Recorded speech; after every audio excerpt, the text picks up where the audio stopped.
10-12 वर्षों तक संघर्ष चला नीतीश जी के नेतृत्व में, और तब बिहार के लोगों ने नीतीश जी को आशीर्वाद दिया, नीतीश जी को ताकत दी। हम सब लोग भी उनके साथ संघर्ष के दौर में रहे। अब 2005 के बाद जननायक कर्पूरी ठाकुर जी की वही विरासत नीतीश जी के जिम्मे आ गई। नीतीश जी ने उस विरासत को आगे बढ़ाने का काम अपने शासन काल के दौरान बहुत ही अच्छे तरीके से किया। इस बात के लिए मैं नीतीश कुमार जी का हृदय से धन्यवाद भी करता हूं। बिहार को उस खौफनाक मंजर से बाहर लगाने में उन्होंने पूरी ताकत लगा दी। बिहार बाहर आया, हर तरह से लोगों के बीच अमन चैन शांति कायम हुई, बिहार डेवलपमेंट की ओर बढ़ चला। तो बहुत ही अच्छा काम मुख्यमंत्री जी ने किया। लेकिन जो कहा जाता है कि अंत भला तो सब भला, और अंत में अगर भला नहीं तो कुछ नहीं भला, तो बहुत ही अच्छा नीतीश कुमार जी ने किया। लेकिन बाद में अंत में आकर अंत भला तो सब भला नहीं हुआ, अंत बुरा हो गया। नतीजा कहावत दूसरे रूप में परिवर्तित हो गई, अंत बुरा तो सब बुरा। बहुत अच्छा नीतीश जी ने किया, लेकिन अंत में आज जिस ओर नीतीश कुमार जी चल पड़े हैं वह बहुत ही बुरा है, न सिर्फ नीतीश जी के लिए बल्कि बिहार की जनता के लिए, जनता दल यूनाइटेड के लिए, पार्टी के साथियों के लिए, सबके लिए।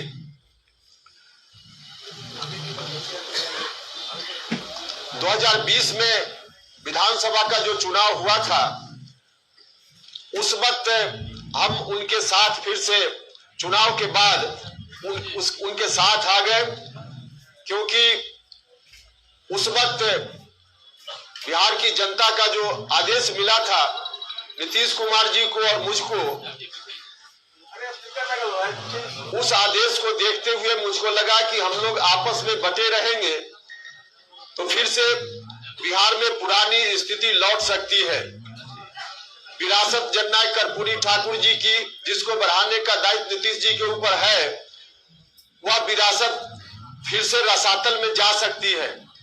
तो नीतीश जी ने मुझको आवाज दी और नीतीश कुमार जी के साथ हम खड़े हो गए।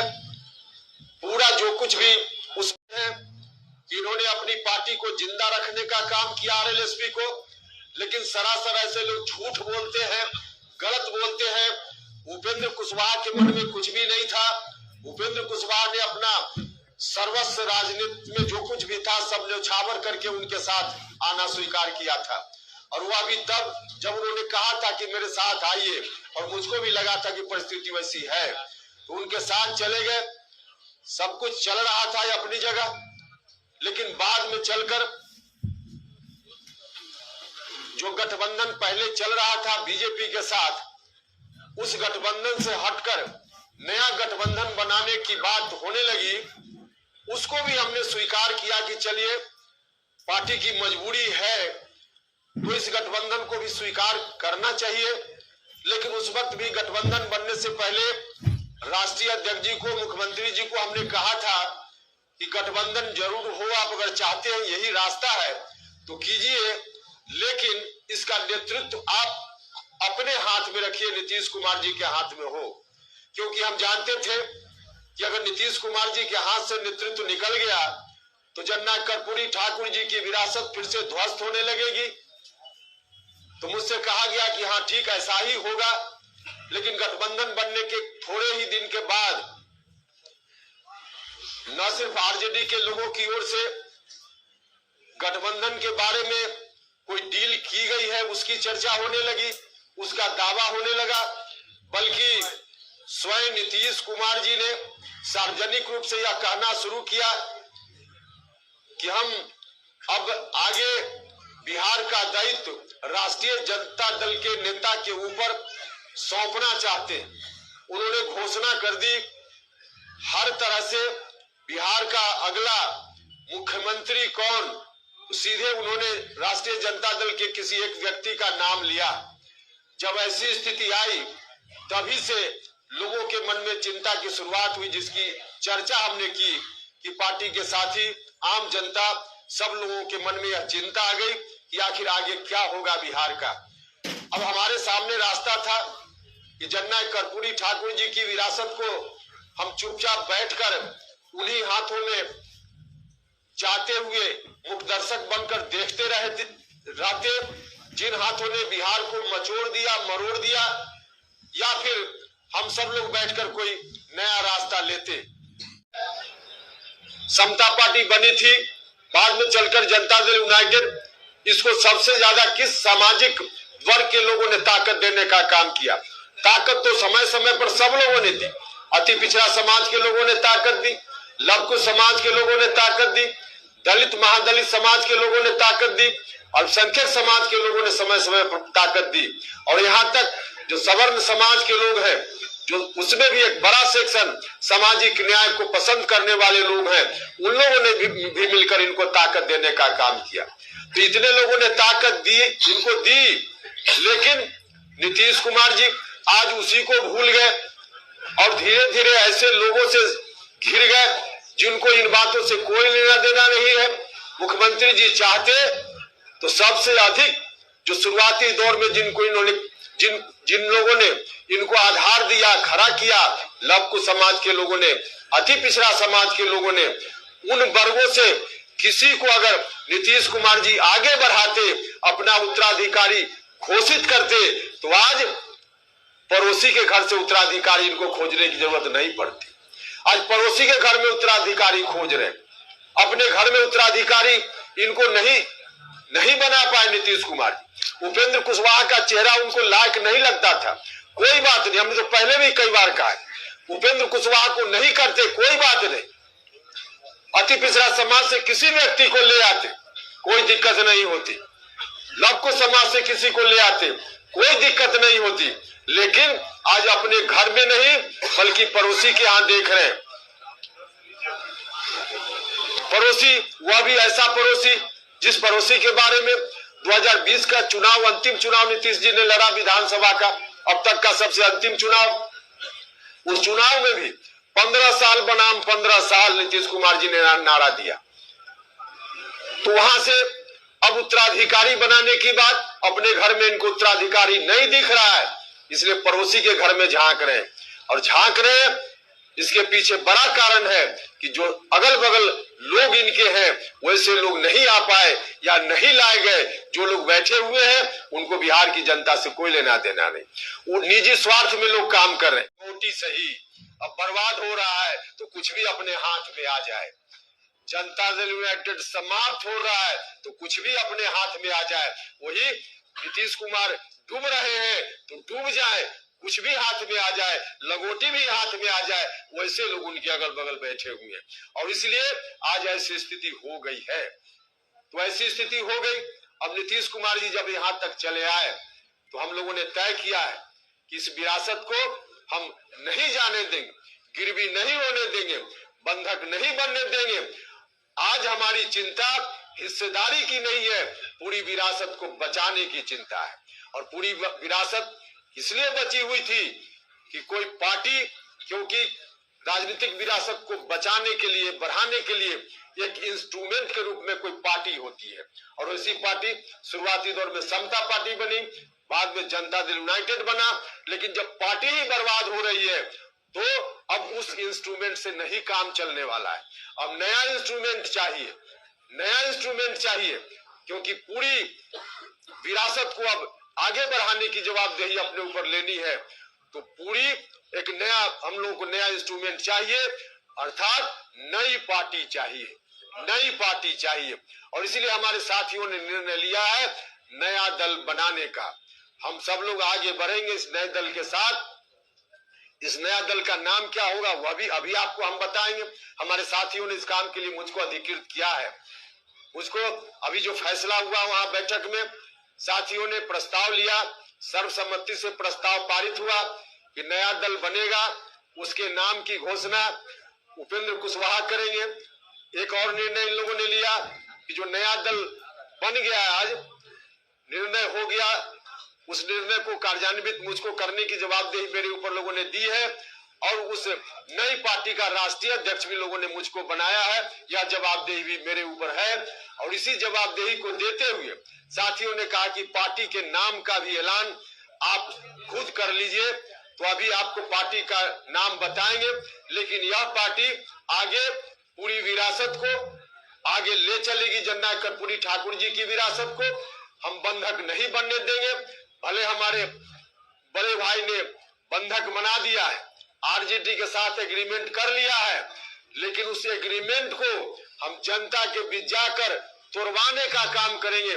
जनता से कहेंगे कि बड़े भाई ने गलत ढंग से पूरी जायदाद कहीं गिरवी रख दी, इसको जनता की अदालत में जाकर हम खारिज कराएंगे और पूरी विरासत को हम अपने हाथ में लेंगे, अपने हाथ में लेंगे। इसलिए आज हम हिस्सा की बात नहीं कर रहे हैं, हम तो मुकम्मल की बात कर रहे हैं, मुकम्मल की बात कर रहे हैं। और मुकम्मल हम अपने साथियों की मदद से, बिहार भर की जनता की मदद से आगे चलकर जरूर उसको हासिल करेंगे। जो एग्रीमेंट इन लोगों ने किया है आरजेडी के साथ, उस एग्रीमेंट को खारिज कराकर करने का काम करेंगे। लेकिन हम यह भी बताना चाहते हैं साथ साथ, जो विरासत कभी कर्पूरी ठाकुर जी के बाद लालू जी, फिर नीतीश जी, आज फिर से हम लोग उस विरासत को अपने हाथ में लेने के अभियान पर निकल पड़े हैं। वह विरासत हम लोग के हाथ में आएगी तो और लोगों की तरह इस विरासत को हम कहीं गिरवी रखने का काम नहीं करेंगे। इस विरासत को हम अपने घर में कैद करने का काम नहीं करेंगे। इस विरासत को हम साझा करेंगे। किस तरह से बिहार को बर्बाद करने का काम किया, तो वहां बंधक ही जब पूरी जायदाद नीतीश जी ने रख दी तो हम हिस्सा कहाँ मांगे। नीतीश जी के हाथ में अब शून्य है, जीरो है। अब जब बड़ा भाई के हाथ में जीरो है तो छोटा भाई कौन सा हिस्सा उनसे लेगा।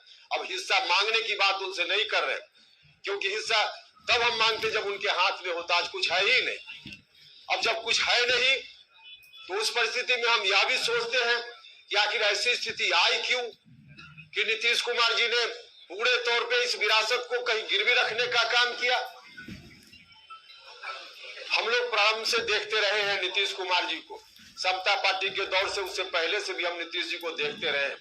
नीतीश जी पहले कोई भी राजनीतिक निर्णय खुद लेते थे, लोगों से परामर्श जरूर करते थे, एक एक कार्यकर्ता से बात करते थे, नेताओं से बात करते थे और उसके उपरांत फिर निर्णय लेते थे। तो खुद से जब निर्णय लेते थे तो उनका निर्णय सही होता था। लेकिन आज की तारीख में नीतीश कुमार जी खुद कोई निर्णय ले ही नहीं रहे। और एग्जाम्पल के लिए हम आपको बताएं, आप लोग जानते भी हैं, महागठबंधन जब बना, गठबंधन में फिर से बदलाव हुआ तो क्यों बदल गए, क्यों महागठबंधन में आ गए। मुख्यमंत्री जी ने सार्वजनिक रूप से पब्लिक डोमेन में यह बात कही है कि पार्टी के राष्ट्रीय अध्यक्ष ललन सिंह जी और श्री विजेंद्र यादव जी ने महागठबंधन के साथ जुड़वा दिया, पार्टी को इधर से हटाकर वहां ला दिया। मतलब मुख्यमंत्री जी किसी के कहने पर वहां चले गए। तो इसलिए सीधा एग्जाम्पल है कि मुख्यमंत्री जी आप अपनी इच्छा से कुछ नहीं कर रहे। जो लोग उनके साथ अगल बगल कुछ लोग हैं जिन लोगों ने उनको घेर लिया है, अब ऐसे घेरे हुए लोगों के द्वारा जो सलाह दी जाती है मुख्यमंत्री जी उसी के हिसाब से एक्ट करते हैं। कुछ लोगों ने मुझसे सवाल किया कि आखिर ऐसा क्यों मुख्यमंत्री जी कर रहे हैं। जो लोग जिन लोगों ने घेर लिया है उनकी सलाह पर क्यों चल रहे हैं, इसलिए चल रहे हैं।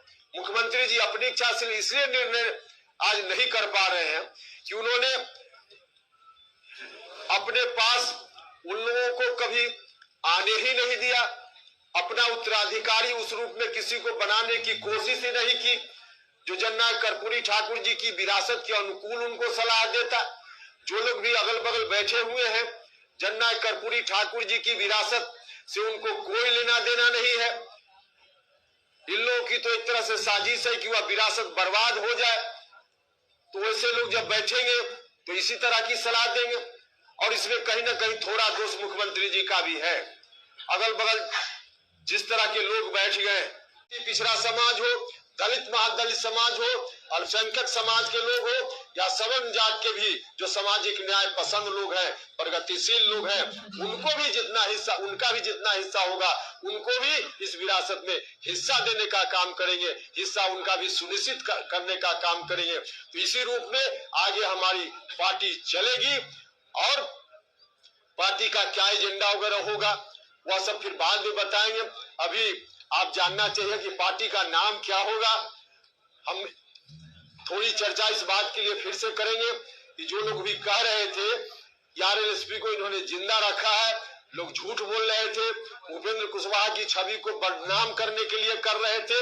आरएलएसपी का मर्जर उसी वक्त हो गया और बजाबता हम लोगों ने उस वक्त बैठक करके प्रस्ताव लेकर के इलेक्शन कमीशन को सुपुर्द कर दिया। इसलिए आरएलएसपी नहीं है, हम तो सब छोड़ कर आए थे। हम नहीं जानते थे कि एक दिन ऐसा आवेगा कि इस विरासत को संभालने के लिए फिर से हमको कमान संभालने की जवाबदेही हमारे साथी मेरे ऊपर देंगे। लेकिन वह दिन आ गया तो फिर से नई पार्टी बनाने का काम हमको करना है और नई पार्टी जो बनाने का निर्णय हमारे साथियों ने लिया है, जिसका राष्ट्रीय अध्यक्ष बनने की जवाबदेही भी मेरे ऊपर सौंपी है, उस पार्टी का नाम है राष्ट्रीय लोक जनता दल। राष्ट्रीय लोक जनता दल, राष्ट्रीय लोक जनता दल, राष्ट्रीय लोक जनता दल, यही नई पार्टी है। राष्ट्रीय लोक जनता दल या जनता दल की पूरी विरासत को समेटकर आगे बढ़ने वाली पार्टी होगी। इस दृष्टि से हम सब लोग काम करेंगे। बहुत बहुत धन्यवाद।